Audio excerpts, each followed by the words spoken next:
An eventful week between China and the Philippines. Despite the provocations, the Philippines still have the upper hand. The South China Sea has experienced another eventful week as China steps up the pressure in the region with escalations with the Philippines.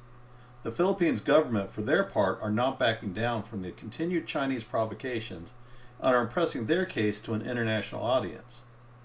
These publicizings of the actions being taken by the Chinese has upset the Chinese Communist Party by making them look unreasonable, and it is a party that is obsessed with not looking unreasonable on the world stage. An issue that became apparent this week is that both sides are making alterations to their tactics, but neither are backing down.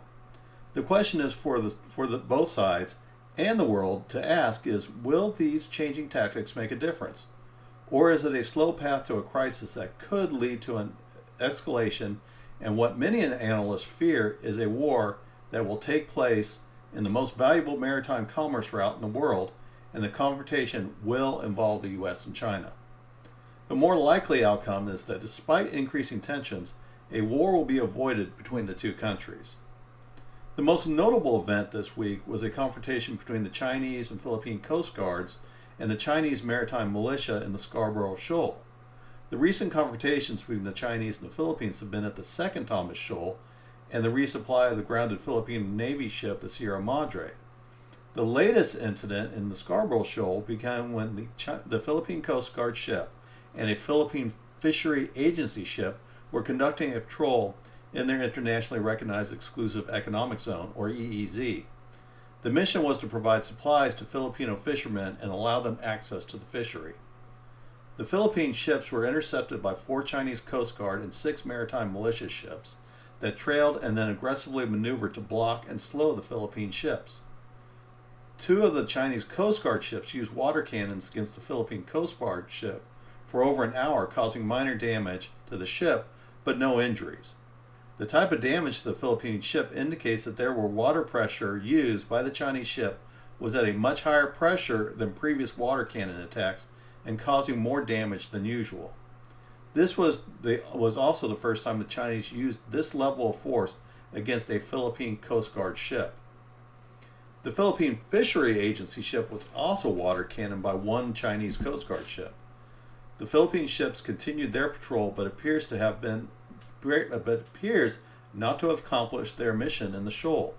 The Coast Guard noted that the Chinese have reinstalled a 415-yard, 380 meters, floating barrier to block the lagoon of the shoal to prevent the Filipino fishermen from entering the fishing area, and the Philippine authorities were prevented from removing it during their patrol. The Scarborough Shoal has no standing structures and is in the Filipino EEZ, but the Chinese Coast Guard and Maritime Militia has maintained a constant maritime presence there since 2012 in the waters in and around the shoal. The Chinese Foreign Ministry, responding to the event, accused the Philippines of violating their sovereign territory and that they would take whatever action is required to protect their territory. The Chinese claim nearly the entire South China Sea and is a claim that has been ruled by the international courts as illegal, but China has ignored these rulings. The Chinese Foreign Ministry also stated that the previous president of the Philippines had entered a gentleman's agreement and that the current government had reached an agreement this month with China to not escalate tensions based on a common understanding in the region by an unnamed source in China.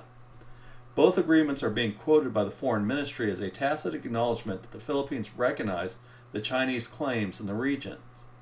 This means that the Chinese point of view is that the escalation is caused by the Philippines not honoring the agreements, and they are responsible for escalating the tensions.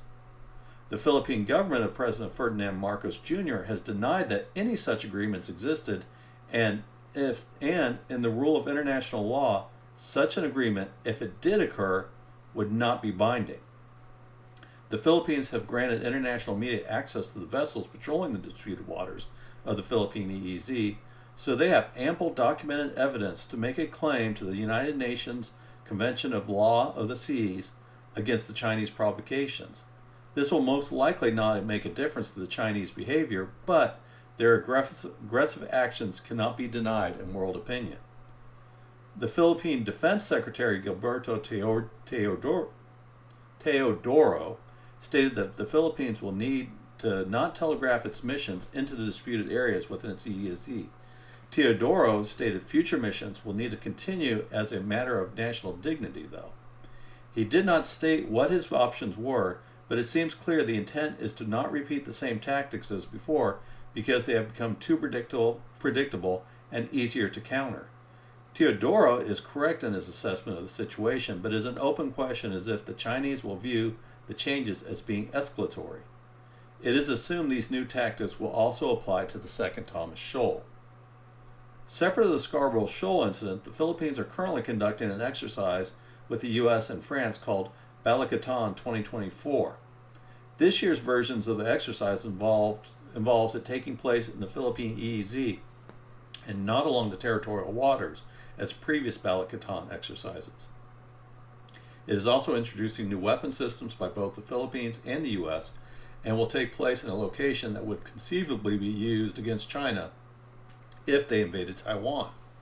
The Chinese have predictably claimed the exercises are provocative, but the exercises is being dictated largely by the Chinese claims and threats over the South China Sea and Taiwan. The Chinese are also spying on the exercises. Balikatan 2024 has 14 nations who are observing the exercise, and China made a point to insert itself uninvited into the observer nations' locations. This caused a halt to the live fire exercises that were scheduled for Sunday, April 28th, because the Chinese sent 2 spy ships and 1 frigate to shadow the exercise and interfere with the prearranged location of the exercise. This was the only interference in the exercise so far to date, other than the continued presence of spy ships. The Chinese also sent a research ship into the Philippine EEZ this week. The Chinese flagged ship was in a stationary position and had not issued a distress call or returned contact attempts from a Philippine Nomad N-22 military aircraft. The Philippines also dispatched a ship to the area to intercept a Chinese vessel and to observe and shadow its activities in their EEZ, located just south of Taiwan. It is unclear what the purpose of the vessel is, but it appears to be collecting data and not on a peaceful research mission, which would also be a violation of the Philippine internationally recognized EEZ. The Chinese are becoming more aggressive and bellicose towards the Philippine government in both its use of water cannons against 2 Philippine government ships. It is also using 2 unsubstantiated claims that they are the victims of the Philippines breaking 2 agreements with China. This claim is a twofold in that the claims make the Philippines the treacherous aggressor, and that the claims are tacit acknowledgement from the Philippines of China's claims in the region. Both seem highly unlikely, but also, if true, they are still not binding because the agreement was not signed by either government, and that either government can produce. This appears to be another use of enhanced gray zone tactics and try to attempt to sway international opinion. The Philippines, for their part, continue not to back down from the Chinese claims and are showing the world that the tactics of China that will most likely be put before an international court. The Philippines are also ignoring China's demands that no foreign elements enter the South China Sea disputes.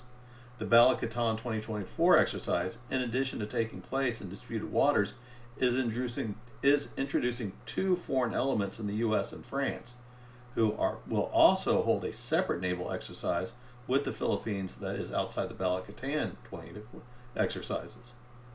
France and Japan are expected to sign additional defense agreements with the Philippines soon as well.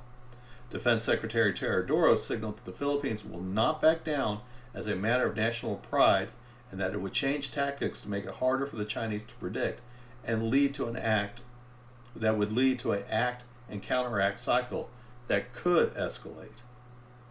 The tensions in the South China Sea are being escalated by both sides, with the Philippines having the edge because their position in the region and their EEZ are internationally recognized.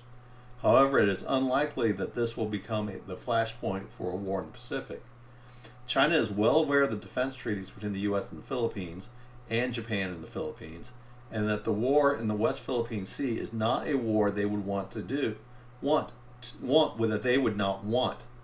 due to the proximity of U.S. forces and that the most of the potential combat area would be beyond Chinese mainland air-based air force and would require its Navy to operate in hostile waters with very little air cover. The Philippines, with their alliances, if they continue to press their advantages, will have the upper hand. The Chinese, on the other hand, cannot risk a war that would be a disadvantage to them and would risk the PLAN in a dangerous and risky gamble. They need to keep the PLAN intact if they hope to invade Taiwan, and an invasion of Taiwan would require the U.S. and Japan to sail within Chinese air coverage and further from their bases of operation.